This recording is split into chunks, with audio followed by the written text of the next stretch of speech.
Good evening, dear friends, and welcome to Watson's Margins. Edward here, glad to find you at the close of another day.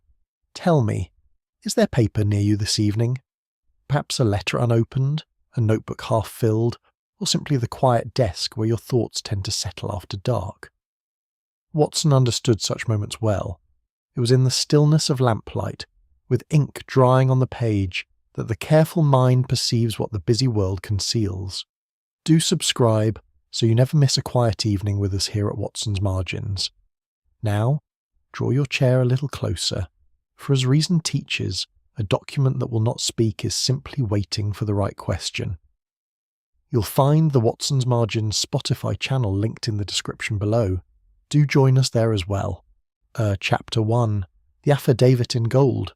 There are evenings at Baker Street which I recall not for any particular drama in their opening moments, but for a quality of stillness that precedes significance, as a calm sea will sometimes hold its breath before the weather turns.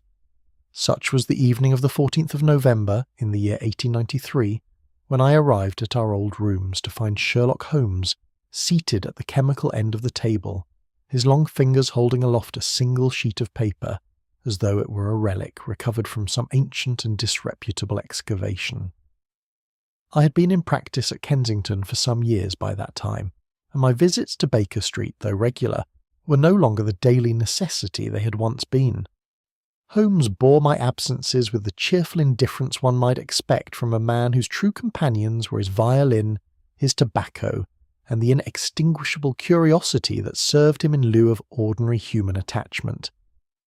Yet there was, I always fancied, a fractional softening about his lean features when I mounted those familiar 17 steps, a lessening of the habitual severity which passed between us for warmth. On this particular evening, however, Holmes scarcely acknowledged my entrance. His gaze remained fixed upon the document he held, and the lamplight caught a peculiar lustre along its edges, a thin border of gilding, delicate as the illumination upon an antique missal, running the full perimeter of what appeared to be a legal instrument of some kind. The writing within was dense and deliberate, formed in an archaic hand that spoke of another generation's schooling entirely. "Come and look at this, Watson," said Holmes, without turning his head. "You will observe the gilding first, because it is the most immediately striking feature, and you will pronounce it unusual. You will be correct. Beyond that, I suspect your observations will require some assistance." I drew up the basket chair and accepted the document as he extended it toward me.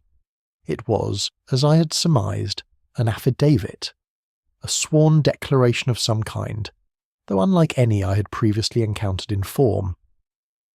The gilded border appeared genuine, applied with painstaking care to the heavy cream paper. The text within was written in a firm, upright hand that had since grown brittle with age. The ink faded from what had once been a deep black to a dusty sepia. The language was formal to the point of severity. I, being of sound mind and full understanding, the declaration began, do hereby affirm that certain events transpired in the year 1868, the true nature of which has been suppressed by interested parties, and which constitute a grave and unremedied injustice against a man whose name I am not yet able to set down in these pages, for reasons which will become apparent to any rightful reader. It ended there. No signature, no name. The space below the final sentence was conspicuously, almost tauntingly empty. "Extraordinary," I said. "A declaration with no declarant." "Precisely the point that interests me," Holmes replied, reaching across to take back the document. He laid it upon the table and bent over it with his lens, examining the lower portion of the page with particular attention. "Unsigned and in its present state untraceable. A confession without a confessor. A key that will not identify the lock it was made for, or so someone evidently wishes us to believe." I was about to inquire further when Mrs. Hudson appeared at the door to announce that a gentleman had been waiting downstairs for the better part of an hour, and would Mr. Holmes see him now, or should she tell him to return in the morning? "By all means send him up, Mrs. Hudson," said Holmes, folding his hands upon the table with the satisfied composure of a man who has been expecting exactly this intrusion. And we shall want tea, if you please.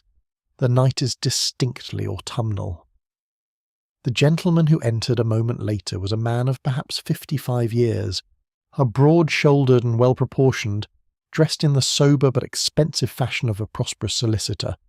His grey whiskers were neatly trimmed, his bearing upright, and his face, though clearly a face accustomed to authority, was at this moment marked by a tightness about the jaw and a careful blankness of expression which told me, even before he had opened his mouth, that here was a man exerting considerable effort to appear less perturbed than he actually was.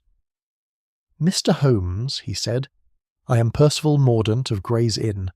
I believe you have already received the document I sent ahead of my arrival." "I've been examining it for the past 2 hours," said Holmes. "Pray sit down, Mr. Mordaunt. This is my colleague and friend, Dr. Watson, in whose discretion you may place complete confidence. You will tell us, if you please, precisely how this affidavit came into your possession." Mordaunt settled himself into the armchair opposite and drew a measured breath. He was not, I judged, a man given to unnecessary disclosure, and the very deliberateness of his manner suggested that each word he now spoke had been weighed beforehand and found, if not altogether comfortable, then at least permissible. The affidavit, he explained, had been discovered among the private papers of Sir Lionel Carberry, an ageing magistrate of considerable reputation who had died suddenly the previous week at his country estate, Brackenhurst Hall, in the Surrey countryside. Sir Lionel had been 71 years of age, and had suffered in recent months from a weakening of the heart. His death had at first appeared unremarkable, the natural conclusion of a long and distinguished life. "Ah, and yet," said Holmes quietly, "the document was sealed." It was, sealed with wax and ribbon, in the manner of a legal instrument intended for delayed disclosure. The sealing appeared to be of some age, the ribbon was faded, and the wax considerably dried. Mordaunt paused. "The puzzle, Mr. Holmes, is that it was found not among Sir Lionel's official papers, nor in the strong-room, but concealed behind a false back in a private cabinet in his study.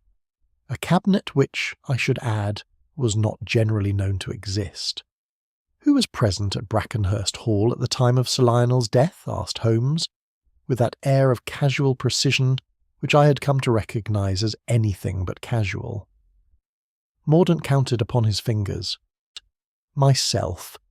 I had attended in a professional capacity some days earlier, and remained at the invitation of the household. Mrs. Eleanor Carberry, Sir Lionel's widow, Dr. Basil Lethbridge, who has served as the family physician for upwards of 20 years, Captain Adrian Wickliffe, an old military acquaintance of Sir Lionel's, who had come for a visit of several days, and Miss Clara Vane, who had acted as Sir Lionel's private secretary for the past 3 years. Holmes had steepled his fingers beneath his chin and was staring at the ceiling. "You have shared the existence of this document with each of these individuals?" There was a brief hesitation, so brief that I might almost have imagined it. I mentioned it, yes. It seemed unavoidable, and given that the question of Sir Lionel's estate required some preliminary discussion. "And what was the nature of the reception it received?" Mordaunt appeared, for just an instant, to find his collar uncomfortably warm. There was, perhaps, a certain degree of unease. Understandable, I should think, given the circumstances. The document makes reference to a grave injustice, and in a household still in mourning. "Unease," Holmes repeated, tasting the word. "Yes, I dare say it was precisely that." He rose abruptly from his chair and moved to the window, looking out upon the lamplit murk of Baker Street below. "Mr. Mordaunt, I shall travel to Brackenhurst Hall tomorrow morning. Watson, I trust you are able to accompany me." It was not, strictly speaking, a question. I told him that I was entirely at his disposal, and Holmes gave a short nod of satisfaction. When Mordaunt had departed, I turned to find Holmes still at the window, the gilded affidavit held loosely in one hand, the lamplight catching its ornate border. "What do you make of it all?" I asked. He was silent for a moment before he replied, and when he spoke, his voice held that particular quality of quiet that I had learned to associate not with uncertainty, but with the earliest and most private stages of a theory forming. "I make very little of what we have been told, Watson," he said at last. "But the document itself tells a great deal more. The gilding was applied by a careful hand. Not decorative vanity, I think, but deliberate preservation. The writer wished this paper to endure." He turned from the window. "And the blank space at the foot of the page. You noted it?" "Oh, of course." "The missing signature?" "Quite so. But observe also the slight displacement of the fibres along the lower third of the page. The paper has been touched there with something, a solvent of some kind, unless I am greatly mistaken, and touched there recently." He placed the affidavit upon the table with great care. "A name, Watson, was written in that space, and someone has taken considerable pains to ensure it remains unknown." He reached for his pipe and settled back into his chair with the expression of a man confronting an agreeable puzzle. And I found myself, not for the first time in the long course of our friendship, experiencing simultaneously the comfortable warmth of being admitted to his confidence and a faint, persistent unease at what that confidence was likely, in the days ahead, to require of both of us. Chapter 2. The Gathering at Brackenhurst. The morning train from Waterloo carried us southward through a landscape that November had rendered largely colourless. The fields of Surrey lay under a low ceiling of cloud, their hedgerows stripped to bare geometry, and the occasional farmhouse that appeared beyond the window wore the shuttered, self-contained look of a dwelling that has made its peace with the coming cold. Holmes sat opposite me in the compartment, his travelling coat buttoned to the throat, and spoke not at all for the better part of an hour. He had brought the affidavit, wrapped in oilskin, and had removed it twice to examine it beneath the grey window light, before returning it with the faintly dissatisfied air of a scholar whose text continues to withhold its most essential meaning. We had long since ceased to attempt conversation during such intervals. I occupied myself instead with the Surrey countryside, and with the notes I'd begun to set down the previous evening, reviewing what we knew and, perhaps more instructive, what we had been very carefully not told. Mordaunt had met us at the station with a dog-cart, and the drive to Brackenhurst Hall took us along a lane that wound beneath an avenue of beeches, their remaining leaves clinging with the stubbornness of things that refuse to acknowledge the inevitable. The hall itself emerged at the end of this avenue with a certain stateliness that stopped just short of grandeur. A Georgian house of pale stone, its proportions handsome and symmetrical, thus its gardens at this season given over to a mist that had settled among the clipped yews, and lay undisturbed in the hollows of the lawn as though it had taken permanent residence there. "A house that has been comfortable for a very long time," Holmes murmured, almost to himself, as we drew up before the entrance. "Comfort, Watson, is the most reliable producer of secrets. Distress announces itself, comfort conceals." We were received in the hall by a manservant and conducted presently to the drawing-room, where the household had assembled with the slightly strained air of people who have been occupying the same space for longer than entirely suits them. I made my observations as discreetly as I could while Holmes performed the introductions with a courtesy that managed to be simultaneously gracious and appraising. Mrs. Eleanor Carberry stood near the fireplace, and she was not precisely what I had expected.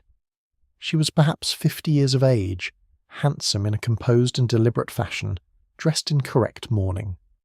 Her manner was that of a woman who had decided before we arrived what impression she intended to produce, and who was producing it with professional smoothness. She expressed gratitude for Mr. Holmes's attendance, condoled with appropriate restraint upon the sad circumstances, and said nothing whatsoever of substance. When the affidavit was obliquely referenced, Holmes managed this with considerable skill. Her expression remained entirely unchanged, which itself struck me as requiring rather more effort than a natural response of blank ignorance would have demanded. Captain Adrian Wickliffe, by contrast, announced himself from across the room with a laugh that was several degrees too loud for the occasion. He was a big man in his mid-50s, red-faced, his grey moustache elaborately maintained, and he had the heartiness of a man who has long employed sociability as a defensive fortification. He shook Holmes's hand with the enthusiasm of an old acquaintance, made a self-deprecating remark about being a simple military man, adrift among legal mysteries, and during this performance his eyes, small, alert, and entirely without warmth, conducted a thorough independent assessment of my friend's face.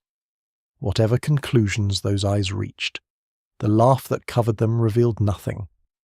Dr. Basil Lethbridge was a slight, precise man of 60 or thereabouts, as with close-cropped silver hair and the unhurried manner of a provincial physician long accustomed to carrying difficult news with equanimity. He had attended Sir Lionel for the better part of 2 decades, and spoke of his late patient with measured professional sorrow. The death, he told us, had been entirely consistent with the cardiac deterioration he had been monitoring for some months. He offered this information without being asked, which Holmes received with a mild inclination of the head and an expression of polite attention that communicated nothing of what lay behind it.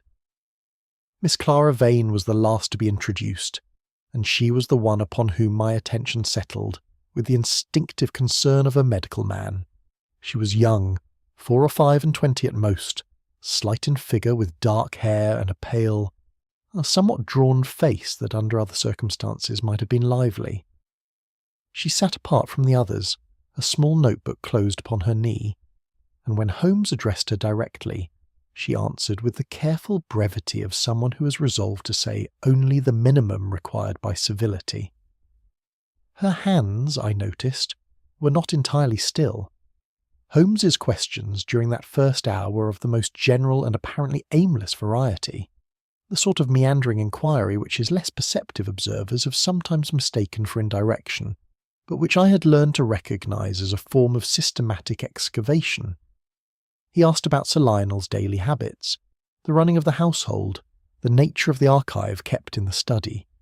He asked with equal apparent interest about the gardens, the history of the house, and the arrangements for Sir Lionel's funeral. The answers he received were politely informative and largely uninstructive. The reactions that accompanied them were rather more so. After luncheon, Mordaunt showed us to Sir Lionel's study, a long room lined with bookshelves and filing cabinets, smelling of old paper, and the particular dusty quietude of a space whose habitual occupant would not return to it. Holmes moved through the room with that swift, gliding attention he brought to crime scenes and country houses alike, and I followed at a discreet distance, making my own notes. The locked cabinet stood against the far wall, a handsome piece in burled walnut, its lock recently forced to judge by the bright scratches on the brass.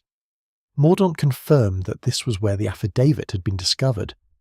Holmes crouched before it for some time, examining the interior shelves and the false back through which the concealed space had been accessed.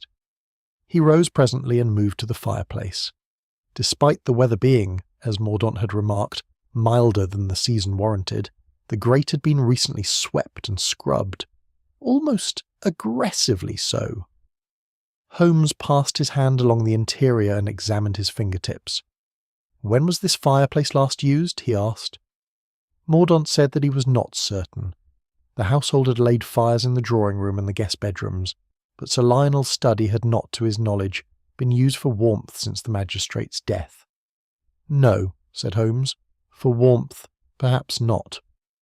He had moved on to the writing desk, and here he stood for a somewhat longer period, bending close to the leather surface and then to the small ink stand and the tray of correspondence tools beside it. He drew a slow breath through his nostrils. "Do you smell that?" he said quietly, turning to me. I came forward. There was a faint but distinctly chemical note beneath the older smells of ink and leather, thin, volatile, with the sharp undertone of a solvent I could not immediately identify, though it pricked at some corner of my professional memory insistently. "Ink remover of some kind," I ventured. "Of a specific and not commonly available kind," Holmes agreed, "but that will do for the present." He straightened, surveyed the room once more, and clasped his hands behind his back. "Watson, I believe we shall take a brief walk in the garden before the light goes entirely. The mist, I find, concentrates the mind admirably." As we left the study, Holmes paused beside me in the corridor and spoke in a voice pitched for my ear alone. "Our difficulty, my dear Watson, lies not in what these people say, but in what they remember too clearly.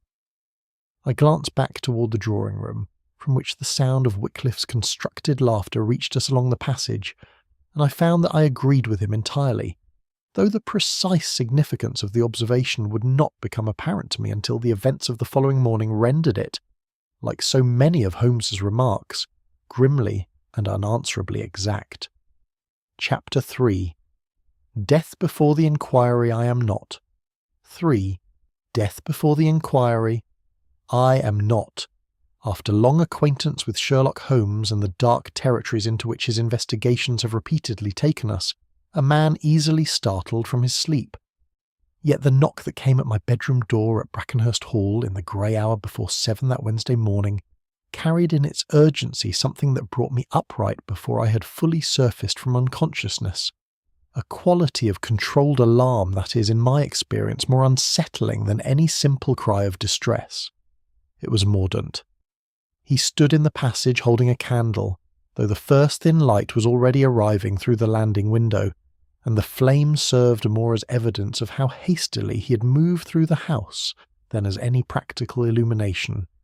His composure, which the previous day had seemed as permanent a feature of the man as his whiskers, had developed a visible crack along its surface.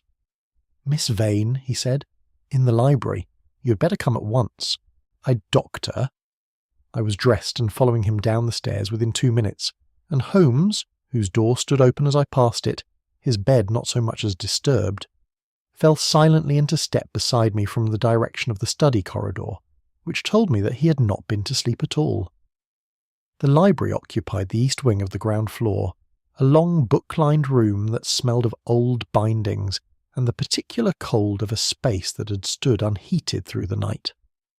Miss Vane lay on the floor beside the reading table at the far end, on her side, one arm extended, the attitude of her body carrying that dreadful finality which no physician ever quite grows accustomed to reading. She was still dressed, I noted, in the clothes she had worn at dinner the previous evening. I knelt and made such examination as the circumstances required and humanity demanded, though it was evident from the first moment that no medical intervention could serve any purpose. She had been dead for some hours. Her face bore the relaxed blankness of sudden death, rather than the prolonged distortion of physical suffering. Yet there was about the faint bluish tinge of her lips a particularity that directed my attention immediately to the small china teacup standing on the reading table above her. I rose and bent over the cup without touching it. The dregs within were cold, and from them rose, very faint, dissipating but unmistakable to any medical man who has encountered it, the bitter, almost sweetish odour of almonds. "Prussic acid," I said quietly, "or a compound of it, since death would have been rapid." Holmes had not come to the body. He stood instead at the fireplace, which was cold, crouching with his lens directed at the grate. In the ash and debris of a fire some days old, partially protected from the draught by a fall of soot, lay the curl of a partially burned sheet. A single surviving fragment no larger than a playing card, blackened at its edges, bearing perhaps 6 lines of handwriting in a script too damaged by heat and char to be fully legible. Holmes produced an envelope from his coat pocket and with extraordinary delicacy transferred the fragment into it without disturbing its edges. He then turned his attention to the reading table, upon which, beside the fatal teacup, a lamp had been left burning until its oil was exhausted. The table's surface bore a rectangle of slightly lighter dust, the precise negative impression of a document or folder that had recently rested there and been removed. "The affidavit," said Mordaunt from the doorway, his voice stripped of its professional authority. "It was on that table last night. I placed it there myself when I came to review it after dinner." "You left it unattended?" Holmes asked without looking up. "I was called away by Mrs. Carberry. A domestic matter. I was not gone above 20 minutes. He passed a hand across his face. "When I returned, I assumed one of the others had taken it for examination. I thought nothing further of it until now." Holmes straightened and surveyed the room with that comprehensive, unhurried gaze that I had seen him bring to 100 such scenes, taking the measure of everything and committing it, I knew, to that extraordinary catalogue which served him for a memory. Then he crossed to the door and called softly for the manservant. While we waited for the household to be roused, I watched the faces that appeared one by one in the library doorway with the attention Holmes had, over the years, trained me to bring to such moments. Mrs. Carberry arrived first, composed within seconds of comprehending what had occurred, a composure that was, I thought, of a different and less admirable quality than the genuine steadiness of a strong character. This was the composure of a woman for whom shock registers only after it has been assessed for inconvenience. Captain Wycliffe came directly behind her, and here was a change more instructive still. The redness of his face had been replaced in the space of a single night by a pallor that no bluster could entirely disguise. His eyes went to the body, then away, then, and this was the detail that lodged itself in my memory, to the empty space on the reading table where the affidavit had rested. He wet his lips and said nothing. Dr. Lethbridge arrived last of the principal members of the household, and his reaction was the most complex of all. He examined the scene with the quick professional eye of a man who has attended many deaths, moved toward the body as though to conduct his own examination, and then, meeting my eye across the room, stopped himself. The speed with which he subsequently offered the opinion that Miss Vane had very likely taken her own life, before he had smelled the cup, before he had examined the body, before he had asked a single question of any witness, was a performance whose eagerness outran its plausibility by a considerable margin. "A troubled young woman," he said, with the measured gravity of a man selecting each word from a prepared stock. "I had observed signs of strain in her in recent days. These things are, sadly, not always preventable." Holmes turned from the window where he'd been standing throughout these entrances, and looked at Lethbridge with an expression of courteous attention. Had she made any previous indication of such an intention, he asked? Not explicitly, but the manner, the isolation of the hour, the setting— "Quite," said Holmes. He looked away again without further comment, which to any observer of his methods was a far more pointed dismissal than any direct contradiction. The local constable arrived within the hour, and by mid-morning a telegram had brought Inspector Stanley Hopkins down from London on the first available train, a gratifying promptness that spoke well of the young inspector, whose abilities Holmes had on occasion noted with qualified approval. Hopkins took charge of the formal proceedings with the efficient competence that was his habitual mode, and Holmes did not obstruct him, confining himself to the margins of the investigation with an air of cooperative disengagement that I recognised as his preferred position during the early stages of a case that had not yet fully declared itself. As it was not until Hopkins had completed his preliminary examination and withdrawn with Mordaunt to the study that Holmes came and stood beside me near the library window, his voice low, his eyes still moving about the room with that restless, acquisitive attention. "The teacup," he said. "You noted its position on the table. To her right. She was left-handed. I observed that at dinner." A brief pause that contained, I flattered myself, a fractional degree of satisfaction. "Good, Watson. Very good. And the Gilded Affidavit removed from the room at some point between Mordaunt's departure and the discovery of the body." He clasped his hands. "An odd selection of emotions in this room this morning, each one precisely wrong." I waited, knowing better than to press him at such a moment. "Suicide requires, at minimum," he continued, "the inclination to die. Miss Vane had every reason to continue living. She had found something, Watson. Something worth finding." He touched the envelope in his breast pocket, where the fragment from the grate lay preserved. "The difficulty for whoever is responsible is that they destroyed the evidence they intended to destroy, and in doing so preserved the evidence they had entirely overlooked." He said nothing further, and I didn't ask him what he meant. Outside, the mist had not lifted. It lay among the yews as thickly as it had the day before, as though Brackenhurst Hall and its garden existed in some atmosphere all their own, sealed off from the ordinary world and its ordinary explanations. Chapter 4. Documents that do not speak. Inspector Hopkins was, as Holmes had once remarked to me in a moment of comparative generosity, A young man who would go far if he could only learn to distrust his first conclusions. That morning at Brackenhurst Hall, watching him work through Sir Lionel's study with the neat, methodical energy of a man who has been taught procedure thoroughly and instinct not at all, I found myself applying that judgment with a sympathy I had not entirely expected. He was earnest, Hopkins. One could not fault him for that. But earnestness, without the corrective friction of imagination, tends to find precisely what it is already looking for. What Hopkins was looking for, it became apparent within the hour, was money. He had turned up, in the course of his examination of Sir Lionel's correspondence, a series of letters establishing that Captain Wycliffe had borrowed the sum of £340 from the late magistrate over the preceding 18 months, with no instrument of repayment recorded. He had further established that Miss Vane's appointment as secretary had been made over the quiet objection of Mrs. Carberry, and that her position, along with a small legacy, was contingent upon provisions in Sir Lionel's will whose precise terms had not yet been formally communicated to the household. These were solid, tangible facts, and Hopkins arranged them before us in the study with the satisfaction of a man laying a strong hand upon the table. Holmes sat in the corner armchair throughout this presentation, and said nothing. He had requested, and been granted with some reluctance, access to the full contents of the unlocked filing cabinets while Hopkins worked, a task he had set about with characteristic economy, removing each folder, examining its contents with rapid precision, and replacing it in precisely the order he found it.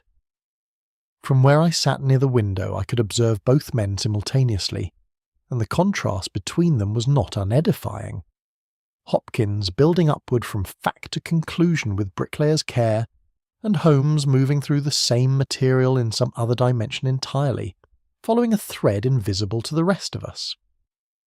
"The financial motive is suggestive," Holmes said at length when Hopkins had finished. Hopkins looked up, clearly pleased that his work had received this minimal acknowledgement. "It points most directly to Captain Wycliffe," Holmes continued, "a debt of that magnitude, the undocumented, to a man whose death has removed the social obligation of repayment, and whose secretary, it appears, may have been aware of the arrangement. Yes, I can see why the shape of it attracts you. It provides a motive for both deaths," Hopkins said. "If Miss Vane knew of the debt, perhaps attempted to leverage it." "Money," Holmes said pleasantly, "is the most convenient explanation, Watson, and therefore the least satisfying." He rose from the armchair with the unhurried movement of a man who has been sitting still precisely as long as useful, and not a moment more. "If you will permit me, Hopkins, I should like to spend some time with Miss Vane's effects." Hopkins permitted it, though with a slightly compressed expression that indicated he would have preferred Holmes to share his evident conclusions before pursuing new ones. Miss Vane's room was a small, orderly chamber in the Upper East Corridor, its neatness suggesting a person who maintained tidiness as a form of discipline rather than inclination. Her personal effects were few and modest. Upon the writing table, beneath a half-finished letter to a sister in Wiltshire, the letter of a homesick young woman attempting to sound cheerful, lay a slim notebook bound in dark green cloth. Holmes took it up and stood by the window with it, turning the pages with both care and speed in the manner of someone who knows what he is scanning for. I came and looked over his shoulder. The bulk of the notebook was occupied by shorthand, a neat, practised hand, the symbols dense and regular, interspersed at intervals with passages of longhand annotation in a smaller, more private script. The shorthand was, to my untrained eye, entirely impenetrable, but Holmes moved through it with the quiet attention of a man reading an intelligible text, pausing occasionally to examine a particular passage more closely. "She was transcribing from something," he said, half to himself. "These are not original notes. The shorthand rhythm is that of a copyist, not a reporter. She was taking down material from a pre-existing document." He turned back several pages. "And here, these longhand annotations, she has written dates, November the 3rd, November the 7th. These are the dates of her discoveries, not the dates of the original material." "What has she copied?" I asked. elements of legal proceedings, testimony by the look of the formal phrasing and correspondence of a semi-official character. She has also written, on this page, he turned the notebook toward me, the words T. Alder, see Michaelmas Sessions 1868, followed by 3 question marks and the single word, wrong. He closed the notebook and placed it in his coat pocket with the decisiveness of a man removing an item from a room before someone else can decide to remove it first. When we returned to the study, Hopkins had moved on to a summary of his thoughts regarding Mrs. Carberry. The widow stood to inherit the principal portion of the estate, and had, according to Mordaunt, expressed in Sir Lionel's final weeks an unusual degree of interest in the contents of his private papers, interest which Sir Lionel had deflected. Hopkins presented this without any particular animus toward Mrs. Carberry. It was simply the next brick in his construction. Holmes listened, and standing now at the study's single tall window, looking out over the mist-softened garden, he asked one question only, whether Hopkins had formed any view on the particular compound used to poison Miss Vane. Hopkins said that the police surgeon had indicated prussic acid, or a closely related derivative, readily available in certain photographic and industrial preparations, he added, though requiring some knowledge to administer reliably and without self-endangerment. Some knowledge, Holmes repeated. Yes, that is a useful qualification, Hopkins. I should keep it very much in mind. He turned from the window. I wonder, might I trouble you for the use of the study this afternoon? I have 1 or 2 small experiments I should like to conduct, and I find that I require solitude for them. Hopkins assented with the air of a man who has learned from previous experience with Holmes that resistance on this point costs more than compliance. He departed with Mordaunt to continue his interviews with the household, and Holmes shut the study door with a quiet firmness that was, in its way, as declarative as a bolt being thrown. He spent the first 20 minutes in a meticulous re-examination of the writing desk, the surface, the drawers, the brass fittings of the inkstand, working with the systematic patience of a surgeon probing a wound. He applied 2 preparations from a small case he had brought from Baker Street, and at one point held the desk surface at an acute angle to the window light for so long, and with such concentrated attention, that I twice caught myself leaning forward in unconscious sympathy with the effort. When he straightened at last, his expression was not triumphant. Holmes rarely permitted himself triumph at intermediate stages, but there was about the set of his jaw a quality of settled certainty which I had learned to read as accurately as another man's spoken declaration. "Well," I ventured. "The solvent I detected yesterday," he said, moving to the fireplace and examining once more the residue he had noted upon his fingertips the previous day, "was not used here at the desk. It was brought to the desk, on the hands of someone who had been using it elsewhere. The desk itself is innocent." He dusted his hands together. But the affidavit was not innocent. The name that was removed from its lower portion was not erased years ago by the document's original author. The solvent is of a type unavailable before 1881. I can be precise on that point.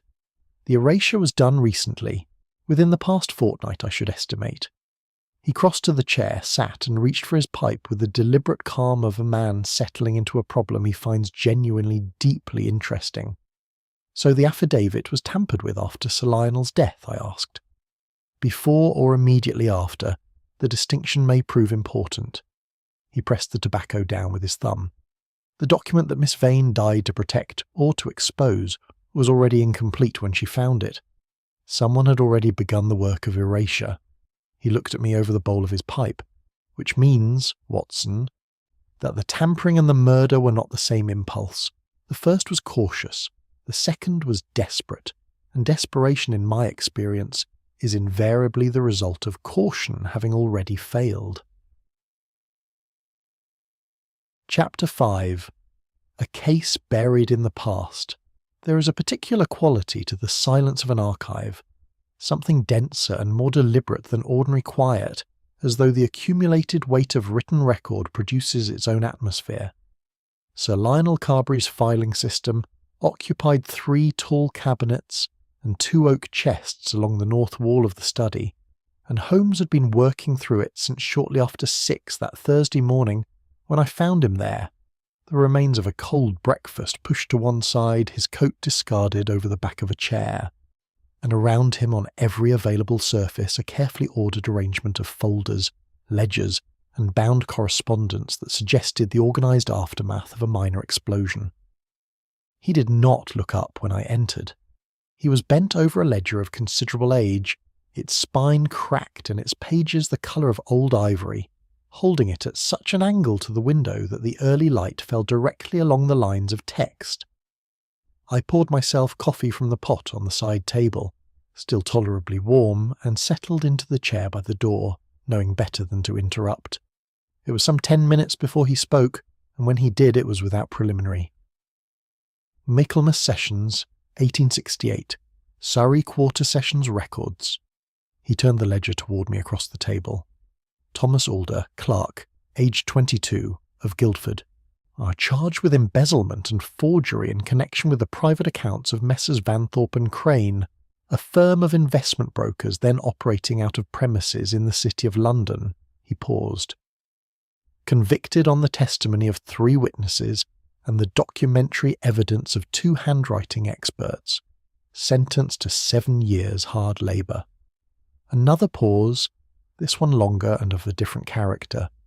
Died at Pentonville Prison in the winter of 1870, of causes recorded as jail fever. I set down my coffee cup. 22 years old, 23 at the time of his death. Holmes closed the ledger with a care that was itself a form of comment. The presiding magistrate at the preliminary hearing, the hearing that committed Alder for trial at assizes, was Sir Lionel Carberry. The name fell into the room with the particular weight of a fact that reorganises everything arranged around it.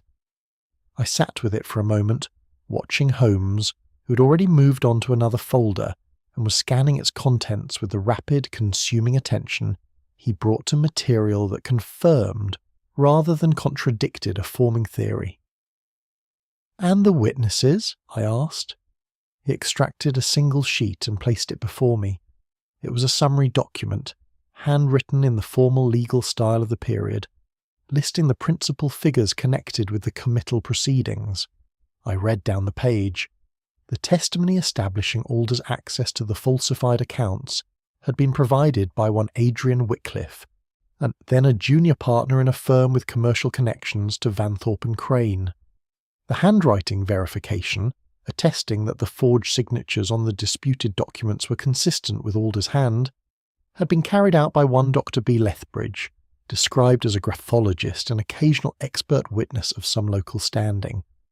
The legal representation at the preliminary stage on behalf of the prosecution's documentary interests had involved the chambers of Mordaunt and Stace, Gray's Inn, whose most junior clerk at the time was listed as one Percival Mordaunt. I read the names a second time, to be certain I had read them correctly the first. "Every one of them," I said.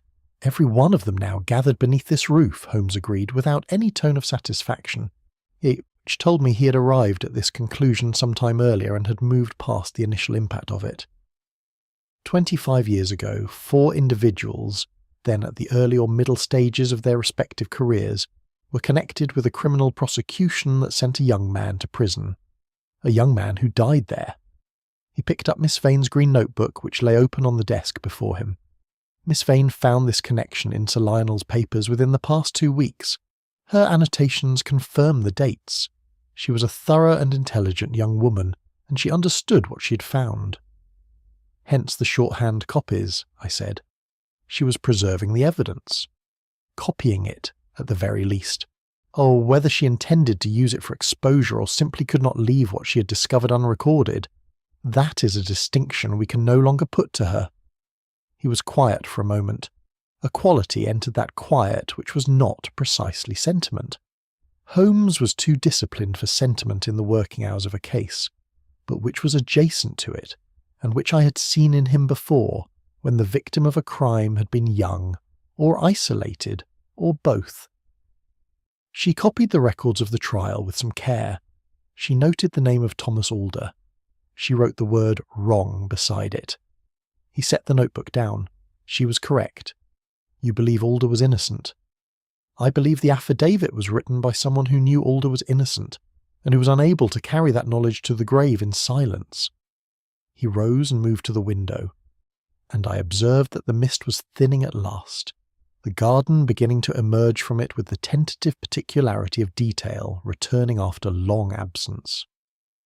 Consider the document itself. It is written in a hand which I have now had sufficient time to examine against samples in this archive. It is not Sir Lionel's hand. Sir Lionel did not write that affidavit. He received it, he concealed it, and he kept it for reasons that died with him. This required a moment's readjustment on my part. Then who did write it? Holmes clasped his hands behind his back and turned from the window, with an expression that was precise and measured, and entirely without haste. The affidavit records a grave injustice witnessed at close quarters. It is written with medical precision. Observe the phrasing. I can attest with professional certainty, and again, having verified by direct examination. It is the language of a witness accustomed to giving technical evidence. He let that rest between us for precisely the interval required. And it was never signed, Watson, because to sign it would have been to confess to the falsification of expert testimony in a criminal proceeding, a confession with consequences not merely moral but criminal. The unsigned affidavit was, I believe, the compromise of a guilty conscience that could not quite bring itself to face the full consequence of honesty. Outside in the corridor there came the sound of footsteps, Mordaunt's measured tread, I thought, and the lighter, quicker step of Hopkins beside him.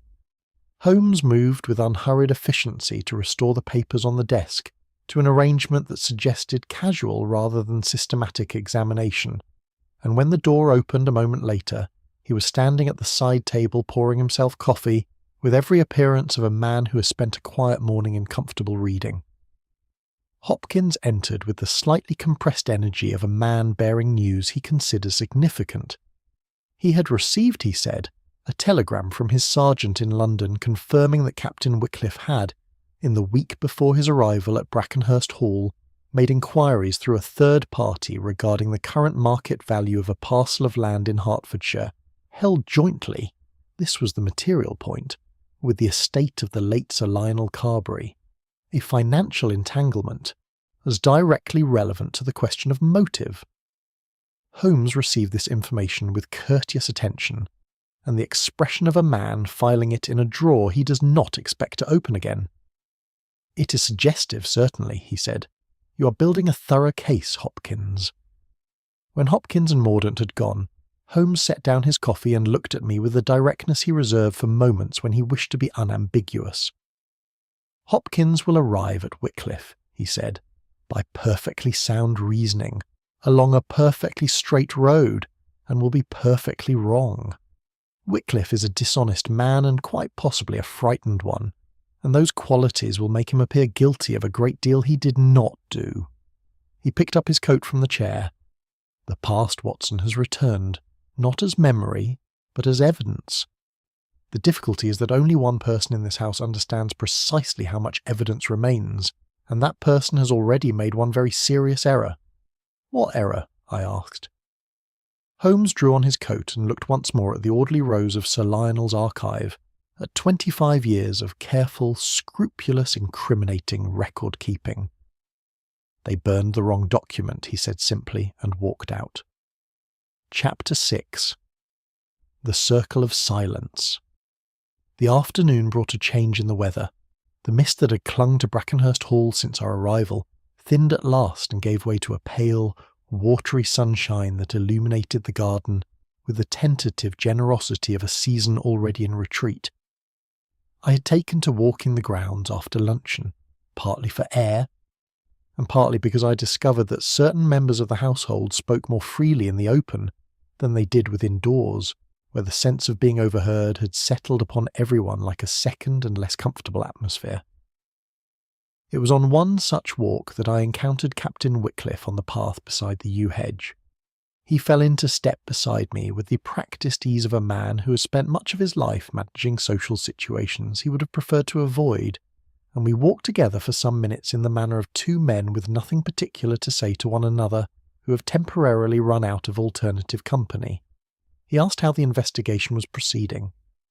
I said with honesty that Holmes kept his own counsel. No, he gave a short laugh that carried less conviction than its predecessors, and remarked that he supposed Mr. Holmes was a thorough sort of fellow. I agreed that thoroughness was among his more notable qualities. There was a pause. The gravel crunched beneath our feet. A rook crossed the pale sky above the beech avenue with the slow, indifferent flapping of a creature with no pressing engagements. "Terrible business about Miss Vane," Wycliffe said at length. "Very terrible," I agreed. Another pause, longer than the first, with a quality of internal negotiation about it. She was attentive, you know, to Sir Lionel's papers, more attentive, perhaps, than a secretary strictly needed to be. He stopped walking and turned to face me with an expression that had abandoned all pretence of ease. What remained was something rawer and more honest than anything he had yet produced in company. "I want you to understand, Doctor, whatever Hopkins thinks he has found in those letters about the land matter, it is a private financial arrangement of no bearing whatsoever on any of this. Sir Lionel and I had an agreement, a gentleman's agreement. It has nothing to do with the girl." I looked at him steadily and said that I had no doubt Holmes would give every relevant matter its proper weight. He held my gaze for a moment, then nodded once and turned back toward the house, and I watched him go with the considered opinion that Captain Wycliffe was a man deeply frightened of something, but that the thing which frightened him most was not, as Hopkins supposed, the exposure of his debts. I found Holmes in the billiard room, which had been effectively commandeered as a working space.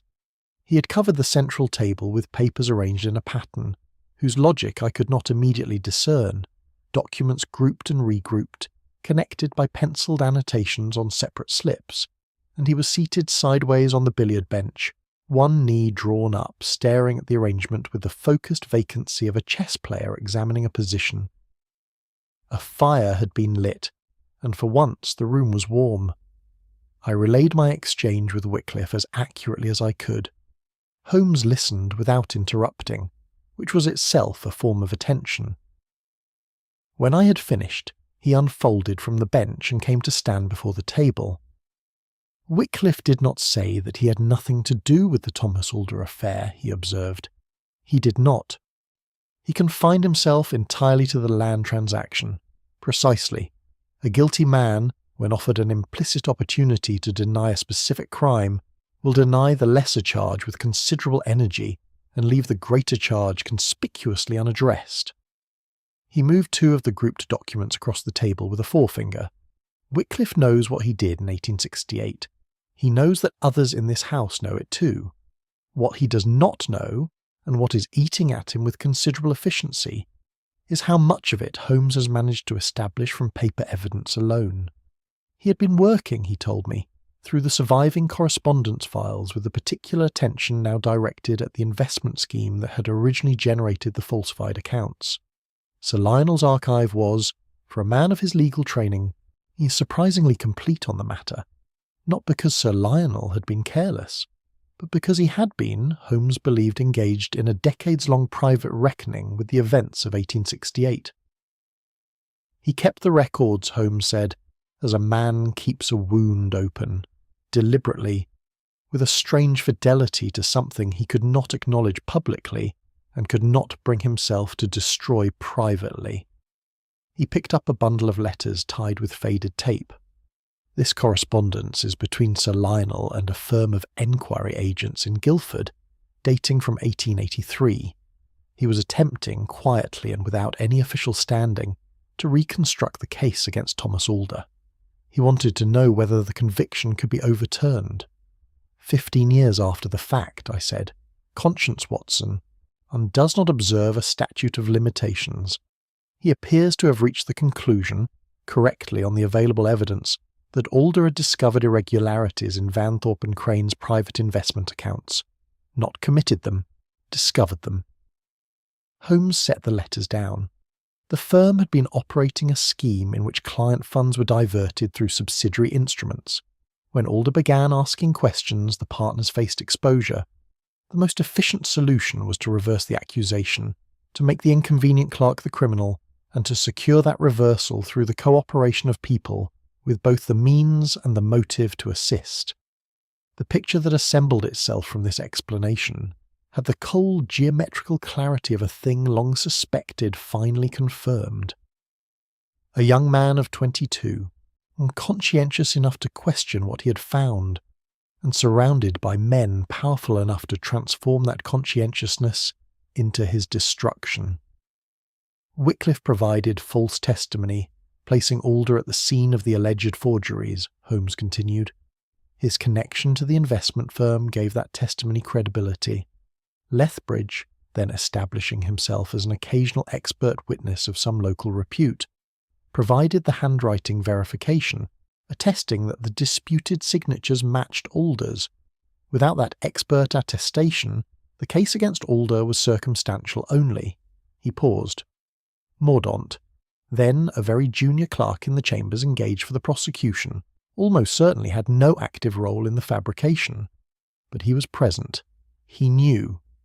And he has known ever since. Which explains his discomfort when he brought the affidavit to Baker Street, I said. He brought it to us because he could not suppress it without risk, and could not interpret it without assistance, and because, I think, some residual part of him wanted it interpreted. There is a great deal of difference, Watson, between a man who suppresses the truth from appetite and a man who suppresses it from cowardice. Mordaunt is the latter variety, less culpable and considerably more useful.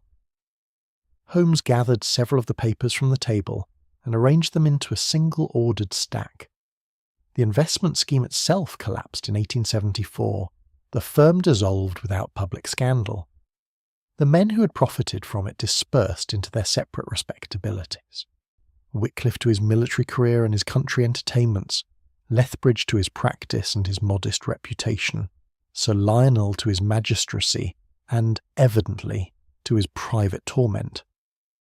Outside, the thin afternoon sun had already begun to fail, the sky above the garden deepening toward the gunmetal grey of a November dusk. I thought of Thomas Alder in Pentonville in the winter of 1870, 23 years old, convicted on manufactured evidence, dying among strangers, and I felt the particular slow anger that is, I have always found, rather more sustaining than its faster variety. And the affidavit, I said. Lethbridge wrote it. Holmes looked at me steadily. I believe so.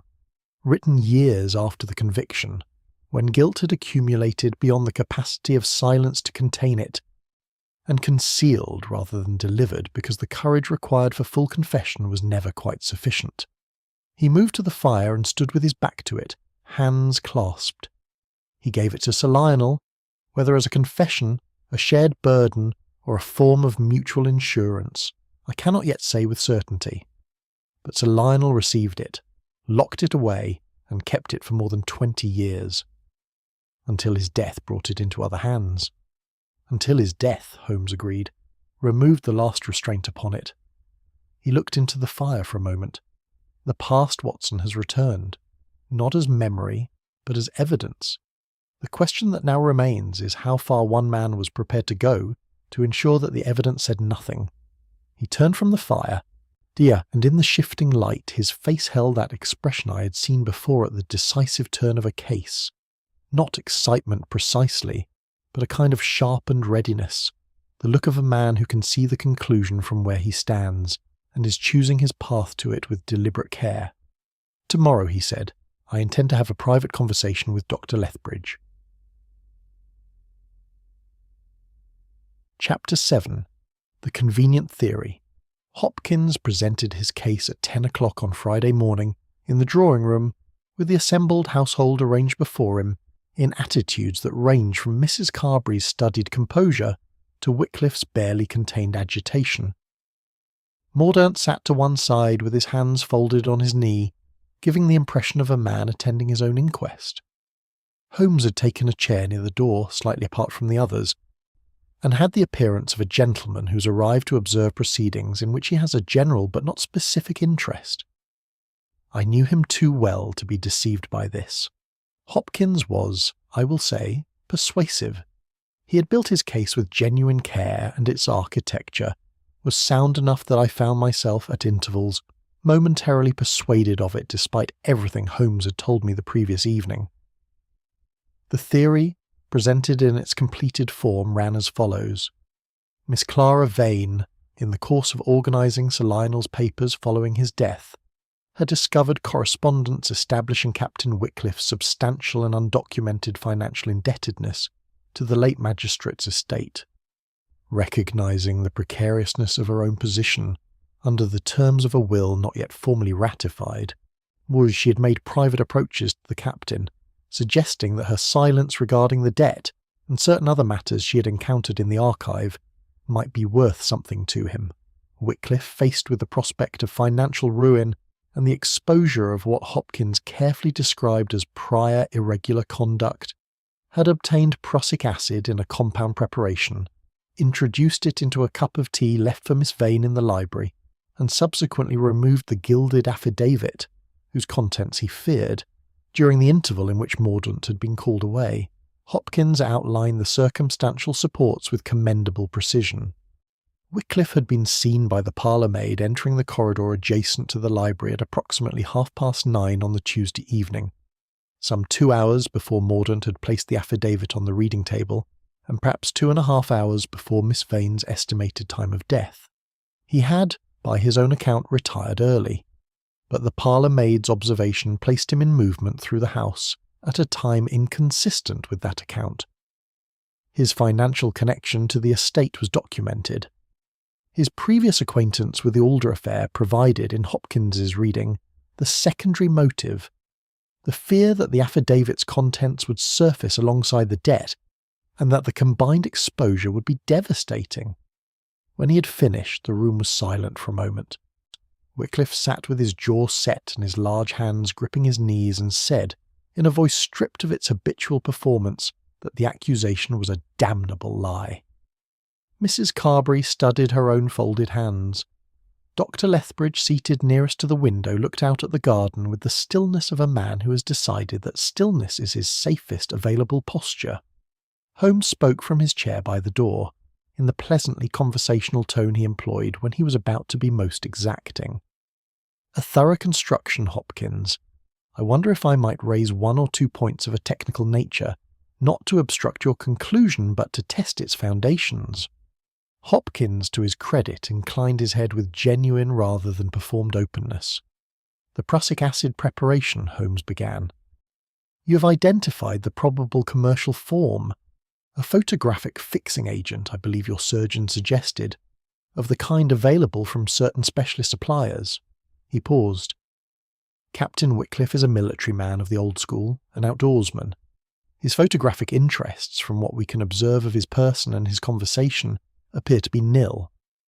The preparation required to render prussic acid reliably toxic in a beverage, controlling for concentration, for the masking of odour in a warm liquid, for the quantity sufficient to cause rapid death without producing immediate suspicion of contamination in the taste, requires, I would suggest, rather more than a layman's experiment with a commercial bottle. Wycliffe looked up sharply. The expression on his face was that of a man who, having been struck in the dark, cannot immediately identify the direction from which the blow came. You're saying, Hopkins said carefully, that the preparation required specialist knowledge. I am saying that its successful administration required specialist knowledge. A man might obtain the compound by any number of means. The question of who possessed the knowledge to use it effectively is a distinct and, I would argue, rather more pertinent question. Holmes settled back in his chair with the air of someone who has made an observation at a dinner table, and is now content to allow the conversation to develop around it. I raise it merely as a consideration. Lethbridge turned from the window. Prussic acid compounds are not obscure, he said, with the measured authority of a man accustomed to being the medical voice in any room. Any reasonably informed person could determine the necessary concentration from a standard reference. Quite so, Holmes agreed pleasantly. A standard medical reference, for example. The observation landed in the room with the quiet precision of a coin dropped onto a stone floor. a small sound that carries further than its scale would suggest. Lethbridge held Holmes's gaze for a moment, then returned his attention to the window. The quality of his stillness had changed. It was no longer the stillness of chosen strategy, but the stillness of a man who has become suddenly and uncomfortably aware of the dimensions of the room around him. Hopkins, to his credit, noted the exchange, though I could see that he was not yet certain what to make of it. He pressed on with his summary, he outlining the additional evidence he intended to present to the coroner, and the household dispersed from the drawing-room with the slightly dazed air of people who have been through a sustained ordeal and are not yet certain of its conclusion. Holmes spent the remainder of the morning ostensibly in reading. In practice, I observed him engaged in a series of quiet operations of the kind that his own description of his methods, observation, inference, verification, rendered rather more active than the word reading suggests. He had a brief exchange with the parlour-maid, whose testimony he appeared to supplement with 2 or 3 questions of his own that Hopkins had not thought to ask. He spent a quarter of an hour in the kitchen, the precise purpose of which he did not explain to me, and shortly before luncheon he asked Mordaunt, with the casual ease of a man making a minor administrative request, whether he might have access to the household's record of deliveries and visitor callers for the preceding 3 months. Mordaunt, who appeared increasingly unable to refuse Holmes anything, produced the record from the housekeeper's keeping within 20 minutes. Holmes took it to the billiard room, spent some time with it, and returned it with his thanks and no further comment. At luncheon, over which the household maintained the careful, exhausted civility of people who have run short of anything genuine to say to one another, I watched Lethbridge eat with the steady appetite of a man determined to present normality, and I thought about something Holmes had said to me the previous evening, that the difference between a man who has committed a crime and a man about to be exposed for one is that the latter can no longer be entirely certain, from one moment to the next, which piece of ground will hold his weight. Afterward, as we walked in the garden in the thin November light, Holmes spoke without preamble. He was here 3 weeks before our arrival, he said. Lethbridge? In his capacity as family physician, surely. On 2 occasions in his professional capacity, yes. But the delivery record shows a 3rd visit, unannounced, on the 5th of this month, 4 days before Sir Lionel's death, a visit of approximately 40 minutes in the evening, and during which he was shown directly to Sir Lionel's study by the housekeeper, and the study door was closed. Holmes paused to examine a bare rose branch with apparent botanical interest. Sir Lionel died on the 9th. The erasure on the affidavit was performed with a solvent unavailable before 1881, and the physical evidence indicates recent application. He released the branch. The 5th of November, Watson. Lethbridge came to that study, and something passed between the 2 men. A confrontation, a negotiation, a revelation. 4 days later, Sir Lionel was dead. I considered this. You believe Lethbridge's visit precipitated Sir Lionel's death. I believe Sir Lionel's heart was genuinely weakened, and I believe that a violent shock to a weakened heart may produce a natural-appearing death in a man of 71. He turned from the rose bed and looked at me steadily. Whether that shock was administered by the news that someone intended to act upon the contents of the affidavit, or by some more direct means, I cannot yet say. What I can say is that the convenient theory which Hopkins has constructed is precisely that. Convenient. It absolves the one man in this house who possesses the knowledge, the motive, and the demonstrated capacity for deception necessary to have committed every significant act in this sequence. He began walking back toward the house, and I fell into step beside him. Tonight, he said quietly, I intend to conduct those experiments I mentioned to Hopkins, and tomorrow, I think, we shall be in a position to move. Chapter 8. Holmes's Quiet Experiments. I have often been asked, by those who read my accounts of Holmes's investigations with an interest beyond mere entertainment, what it was like to observe him in the hours before a case resolved itself. The question is harder to answer than it appears. There is a quality to those hours that resists ordinary description, Not the dramatic intensity one might expect, but something quieter and in some ways more formidable. A methodical, unhurried precision that has the effect of making everything around it seem slightly improvised by comparison. On the Friday evening at Brackenhurst Hall, Holmes worked. He had requested through Mordaunt the use of the small laboratory adjoining the late Sir Lionel's study, a modest room equipped for the kind of amateur chemical work that had once been fashionable among men of the magistrate's generation and education. It contained a bench, a spirit lamp, a modest rack of commercial reagents, and enough basic apparatus for the purposes Holmes had in mind, though he had supplemented it considerably from the travelling case he had brought from Baker Street.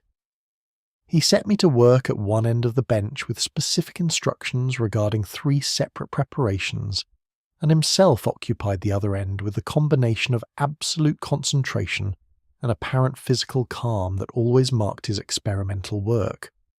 The first matter under examination was the ink of the Gilded Affidavit itself. Holmes had retained a minute sample. He had taken with surgical precision from the lower margin of the document on our first evening with it in Baker Street, and he now subjected this to a sequence of tests whose chemistry was beyond my competence to follow in full detail, though I understood the general purpose. He wished to establish the relative ages of the document's various inks, and in particular to determine whether the body of the affidavit and the blank space at its foot had been prepared in the same session or at different times. He worked for 40 minutes without speaking. The spirit lamp threw a warm, concentrated light across the bench, and the house around us was quiet. The household had retired early, with the exhausted relief of people granted temporary reprieve from one another's company. From somewhere above us, at intervals, came the sound of a door or a board settling in the cold, and once the distant bark of a dog from the direction of the home farm. Otherwise, nothing. "Come and look at this," Holmes said at last. I came around the bench to where he had arranged 2 glass slides side by side beneath his travelling lens, each bearing a fragment of treated material no larger than a pencil point. The difference between them was, under magnification, visible even to my unpractised eye. A difference in the crystalline structure of the dried reagent, subtle but definite, which Holmes then explained in terms precise enough to be reproducible in any chemistry text. The body of the affidavit, he said, pointing to the left-hand slide, was written in an iron gall ink consistent with manufacture in the late 1860s or early 70s. The chemical signature, the sulfate residue, the particular oxidation pattern, is characteristic of that period. He moved his finger to the right. This sample is from the margin of the erasure zone. The solvent used to remove the signature left a trace in the paper fibres, and that trace contains a compound, an aniline derivative, which was not commercially produced in England before 1881. He straightened. The body of this document is 25 years old. The name it once contained was removed within the past month. The affidavit did not always lack its signature, Watson. It was robbed of it. The second matter was more delicate, and required rather more preparation on my part. Holmes had asked me earlier in the day to obtain by whatever natural means presented themselves a sample from the medical bag which Dr. Lethbridge had left in the downstairs cloakroom during the morning's proceedings in the drawing-room, specifically any small bottle or phial whose contents I could not immediately identify by label or appearance. This I had managed during the interval before luncheon, transferring a small quantity from an unlabelled brown glass bottle into an empty sample vial from Holmes's case, which I had carried for precisely this purpose. The transaction had taken perhaps 45 seconds, and I confess that those 45 seconds had felt considerably longer. Holmes examined the contents of the vial with a care and thoroughness I did not interrupt. He applied 2 reagents in sequence, held the result to the lamp, and was still for a moment that had in it nothing whatever of uncertainty. "Hydrocyanic acid," he said quietly. "A concentrated solution. This is not a preparation with legitimate medical applications in a general practice. It is not a therapeutic compound. It is, in the concentration present here, a poison and nothing else."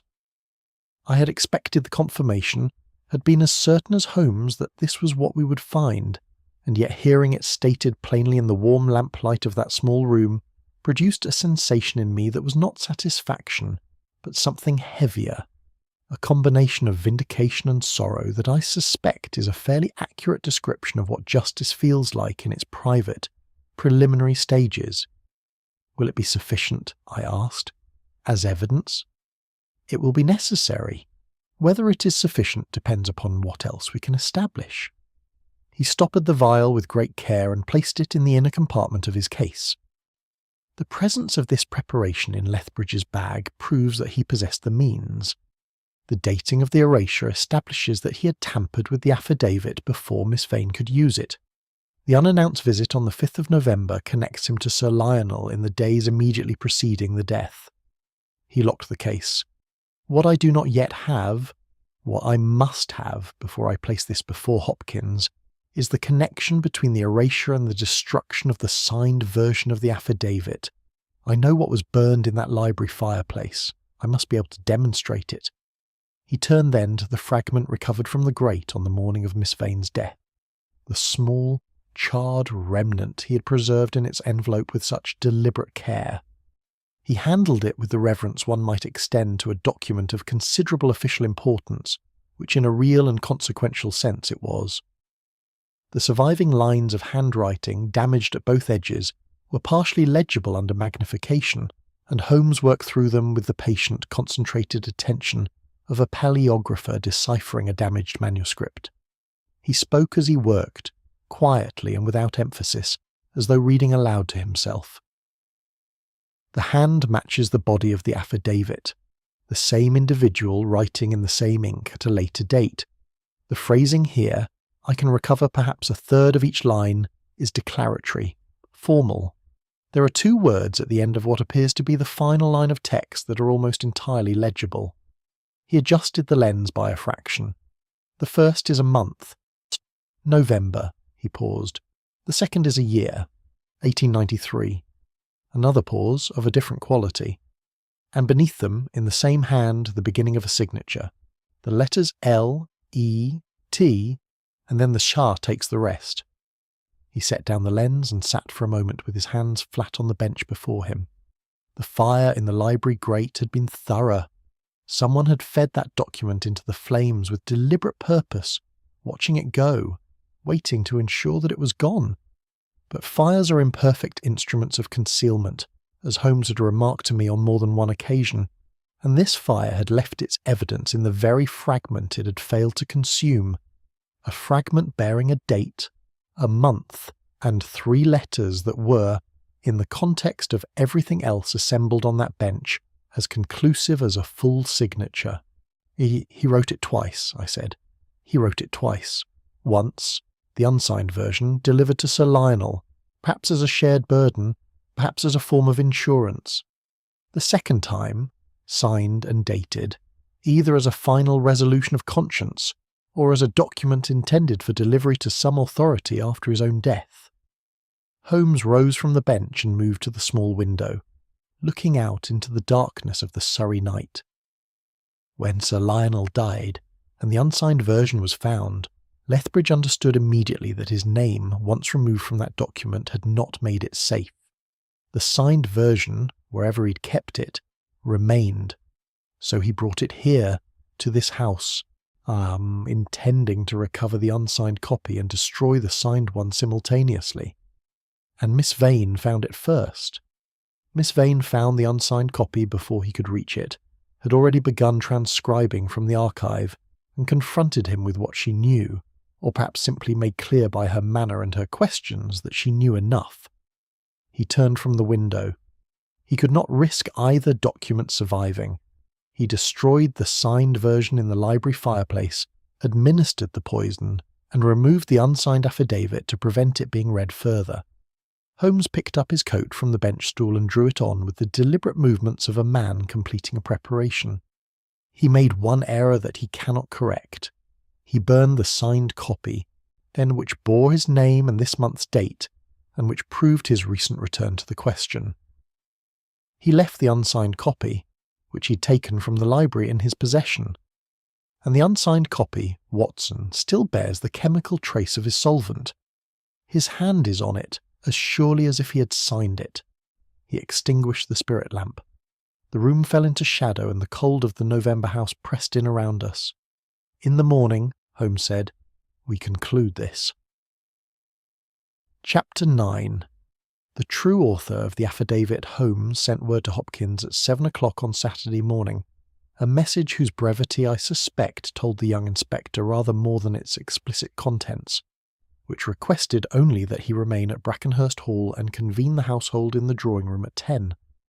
Holmes himself was dressed and at the breakfast table before I came down, eating with the methodical efficiency of a man fueling an engine, and he answered my questions about the morning's intended proceedings with an economy that indicated his thoughts were already arranged, and that conversation for the moment would only disturb them. By 9:30, Hopkins had arrived from the village inn where he had been lodging, and the two of them spent 20 minutes together in the billiard room with the door closed.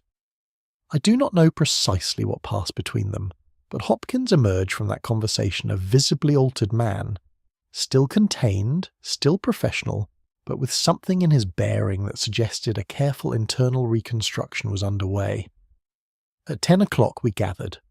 The drawing-room held, in its arrangement of people, a geometry of guilt and knowledge that I doubt any of those present was unaware of. Mrs. Carberry occupied the chair nearest the fire, with the self-possession of a woman who has prepared herself for a range of outcomes. Wycliffe stood to one side of the mantelpiece, his bulk diminished somehow by the occasion, his characteristic colour quite gone.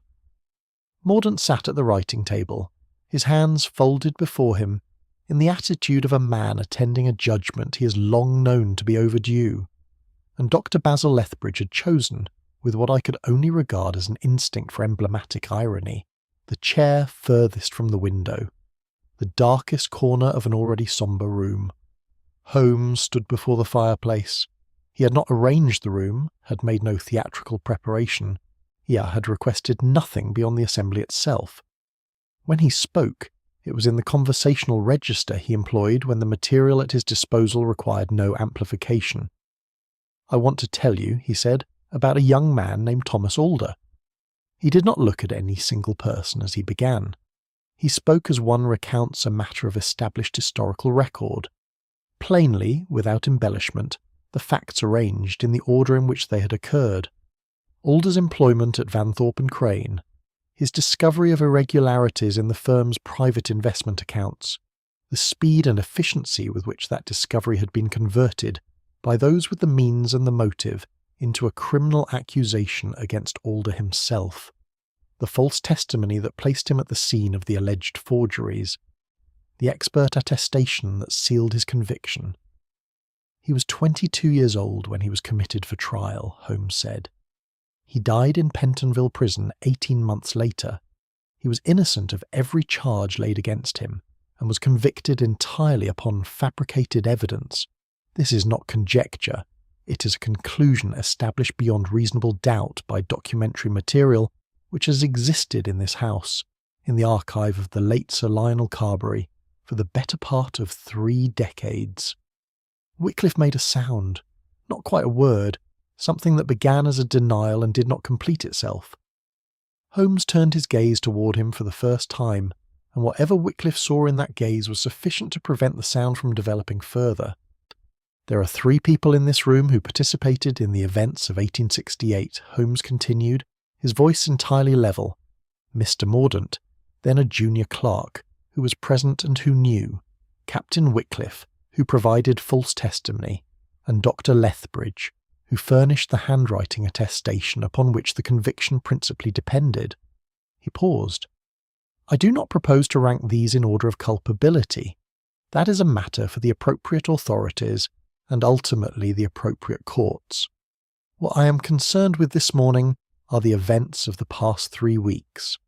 He moved to the central table where he had placed, with Hopkins' knowledge and agreement, 3 items in a line: the Gilded Affidavit in its oilskin wrapping, the vial from Lethbridge's bag sealed in a small evidence envelope, and the fragment from the library grate, mounted now between 2 thin sheets of glass.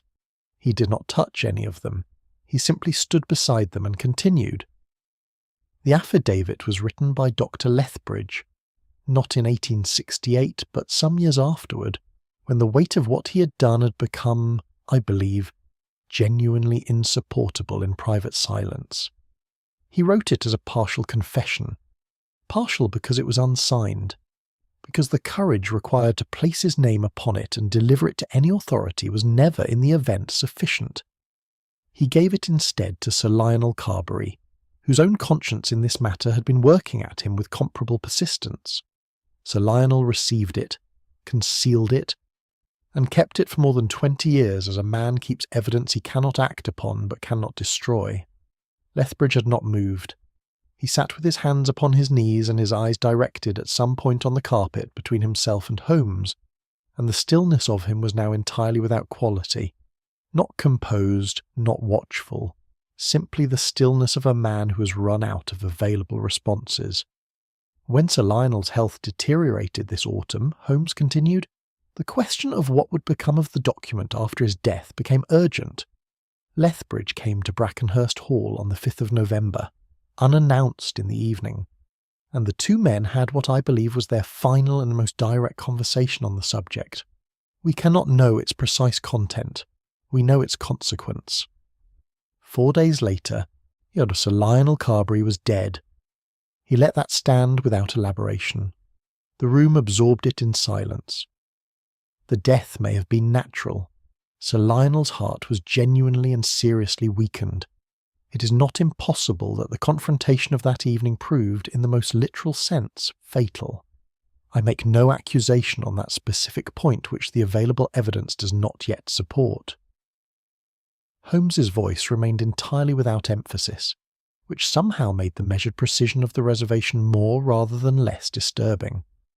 What the available evidence does support conclusively is what followed. He indicated the fragment between its glass sheets. Dr. Lethbridge had, at some point in recent months, written a second version of the affidavit, signed and dated November 1893. He brought this document to Brackenhurst Hall with the intention of recovering the unsigned copy from Sir Lionel's papers and destroying both simultaneously. He intended to close the matter permanently. From his breast pocket he produced Miss Vane's green notebook, opening it to the page with her annotations, and laid it beside the other items on the table. Miss Vane was in the process of copying the archive material that connected the present company to the Alder case. She had written the name Thomas Alder. She had written the word wrong. She was a thorough and intelligent young woman, and she had, within a fortnight of beginning her work, established the essential outline of what had occurred in 1868. Holmes looked at the notebook for a moment with an expression that was not quite grief, but occupied the same territory. She confronted Lethbridge, or made her knowledge sufficiently apparent that a confrontation was not necessary. He administered hydrocyanic acid, a concentrated solution of which was found in his medical bag, and which has no legitimate therapeutic purpose, in the tea she was drinking in the library. He then burned the signed affidavit in the library fireplace, removed the unsigned copy, and retired. He picked up the mounted fragment and turned it so that the surviving handwriting faced the room. This fragment escaped the fire. It bears the date of this month and this year, and the beginning of a signature, 3 letters, L-E-T, which, in the context of everything else assembled here, require no completion. He set it down. The unsigned affidavit, still in Lethbridge's possession, bears the chemical trace of the solvent used to erase his name from it. His hand is on that document as directly as any signature. The room had been perfectly silent throughout. Now, from Lethbridge's corner, there came a sound, a long, slow exhalation, as of a man who's been holding his breath for a very considerable time, and has finally, at the conclusion of some private argument, decided to stop. He raised his head and looked at Holmes, and the expression on his face was one I had not seen there before. Not the physician's composure, not the careful blankness of a man managing his presentation, but something stripped of all that apparatus. An exhaustion so profound it had passed beyond distress into a territory that resembled, in its absolute simplicity, relief. "The motive, ladies and gentlemen," Holmes said quietly, turning his gaze from Lethbridge to the room at large, "lies not in greed or passion, but in the quiet terror of justice delayed." It was Hopkins who moved first, crossing the room with the practical, unhesitating step of a man whose professional obligation has been clearly illuminated and who does not propose to delay in meeting it. He spoke to Lethbridge in a low voice, and Lethbridge rose without resistance, without protest, with the meek compliance of a man who has arrived, by some internal route none of us could fully trace, at the conclusion that resistance no longer serves any purpose he values, although Wycliffe sat down heavily in the nearest chair and put his face in his hands. Mordaunt did not move at all, but a change passed over him that I can only describe as a decades-old tension leaving his body, visible, physical, unmistakable. Mrs. Carberry said in a voice of perfect steadiness that she would ask Mrs. Hudson, she corrected herself, that she would ask the housekeeper to bring tea. It was, in the circumstances, the most English possible response to the conclusion of a 25-year crime, and I found it, for that reason, not ridiculous, but oddly, precisely right. Chapter 10. The Weight of Memory. The train back to London departed Guildford at 3:30 that Saturday afternoon, and we had it largely to ourselves, a single empty compartment that Holmes appropriated with the unself-conscious ease of a man reclaiming familiar territory. The Surrey countryside moved past the window in reverse, the beech avenue and the pale stone of Brackenhurst Hall already dissolved into the general autumnal grey of field and hedge and fading sky, as though the house and everything that had occurred within it were being steadily, efficiently returned to the past where they had always, in the most important sense, belonged. Holmes sat with his legs extended and his hat tilted at the angle that indicated to anyone who knew him, not sleep, but a particular quality of inward review, the mind moving back through its work, examining the joints, testing what held and what had required more force than a clean solution demands. I had seen this before at the close of cases, and had learned to read it not as dissatisfaction, but as the professional conscience of a man who held himself to a standard that mere success did not automatically satisfy. I had my notebook, and I wrote. The daylight lasted another hour, and in that hour I set down what I could of the events at Brackenhurst Hall, while they remained immediate. The faces, the details, the particular texture of a case that had seemed, in its opening movements, to be about the present, and had revealed itself with the inexorable logic of Holmes's method to be about the past. Dr. Lethbridge had been taken to Guildford under Hopkins' escort with a composure that had not broken since the drawing-room, which is to say that what had appeared in those final moments, as composure was in fact something rather different. A man who has held a secret for 25 years and has watched it pursued to its conclusion does not, at the point of surrender, have very much left to defend. Lethbridge's steadiness in custody was the steadiness of vacancy, of a man from whom the primary occupation of decades had been removed in a single morning, leaving a volume of empty space that had not yet begun to fill with whatever might come next.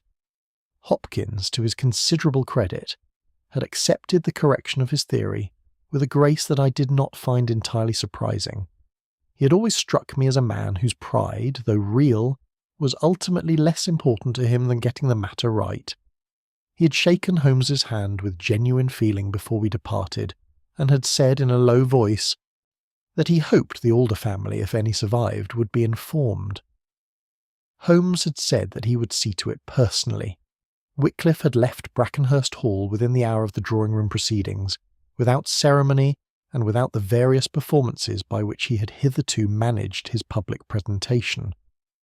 I had observed him in the corridor as he waited for his cab, and the man I saw bore so little resemblance to the bluff, jovial military acquaintance who had shaken Holmes's hand on our arrival that he might almost have been a different person, which, in a sense not entirely metaphorical, was precisely what he was.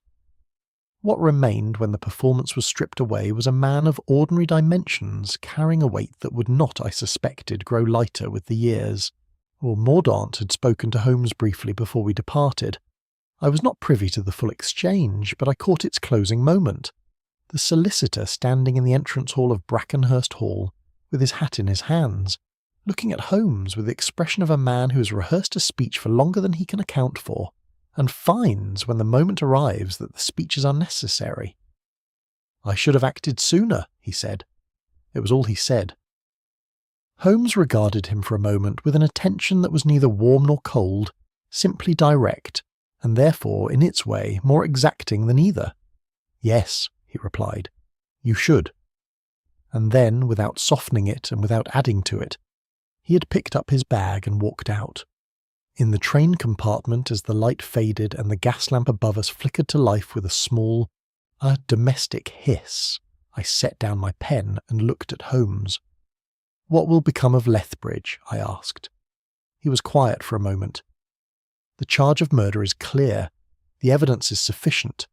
Whether the Crown will additionally pursue the matter of Thomas Alder's conviction is a question for other authorities, and one which I confess I find more interesting than the purely criminal proceedings." He laced his fingers together. "Alder cannot be restored.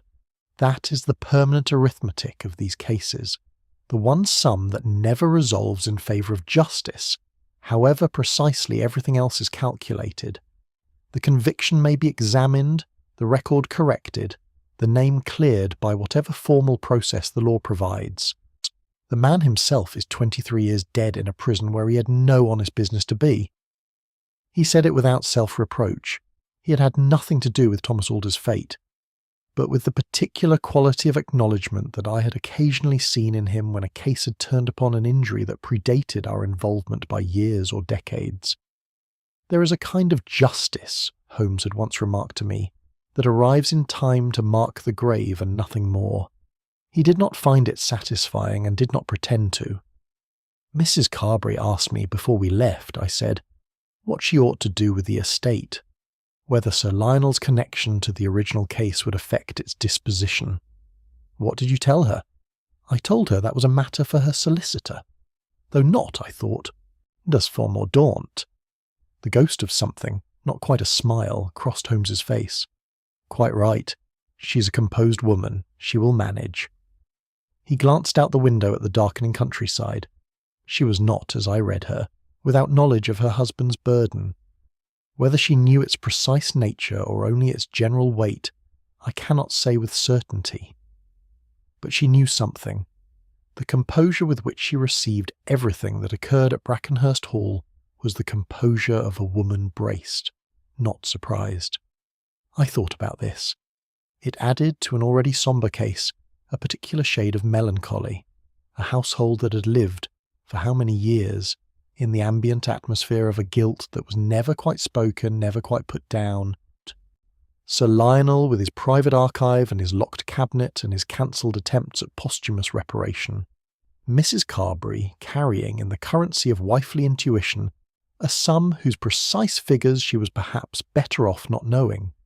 Several weeks later I received a note from Hopkins informing me that Mrs. Eleanor Carberry had, through Mordaunt's successor at Gray's Inn, established a charitable endowment in the name of Thomas Alder, to be administered for the benefit of prisoners awaiting trial who lacked adequate legal representation.